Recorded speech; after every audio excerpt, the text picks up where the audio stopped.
En Corée du Sud, obtenir de bonnes notes est un objectif à accomplir.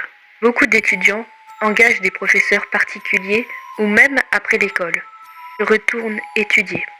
De nombreuses bibliothèques dans les établissements ont un couvre-feu de 22 heures, voire plus tard. La plupart des élèves restent éveillés tard afin d'étudier. Sun-hee était une jeune fille qui retournait souvent à l'école en douce, tard la nuit, pour étudier avec des amis. Un soir comme un autre, ils allèrent étudier ensemble. Ah, tu es enfin là, Sun-hee. Ouais, désolé, mes parents sont endormis plus tard que prévu. Mais on peut commencer à étudier maintenant. Sun-hee et ses amis commencèrent à étudier. Je reviens, je vais aux toilettes. Ok, mais fais attention à toi. M'inquiète, les toilettes vont pas me manger. D'accord, à tout à l'heure, je t'aime. Les amis de Sun-hee continuèrent d'étudier, quand tout à coup, un faible bruit de claquement sur la fenêtre se fit entendre. Je le savais. Le jeune garçon alla jusqu'à la fenêtre. C'est alors que tout le monde vit une vieille femme. Elle avait les yeux fermés. Les étudiants se demandèrent ce qu'elle faisait dans un établissement scolaire. Soudain, elle ouvrit les yeux.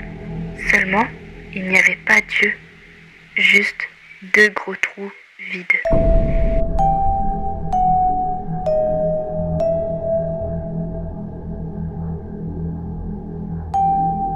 Sun-hee, n'étant pas là, ne se doutait pas de ce qui se passait.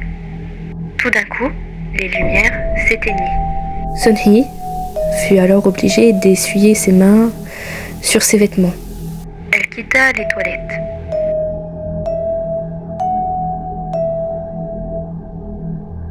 Elle retournit à la bibliothèque, découvrant le cadavre de ses amis. Elle n'eut pas le temps de réfléchir à ce qui se passait. Elle entendit des pas descendre des escaliers qui se dirigeaient vers la bibliothèque. Sun-hee se plaça à côté du cadavre de ses amis.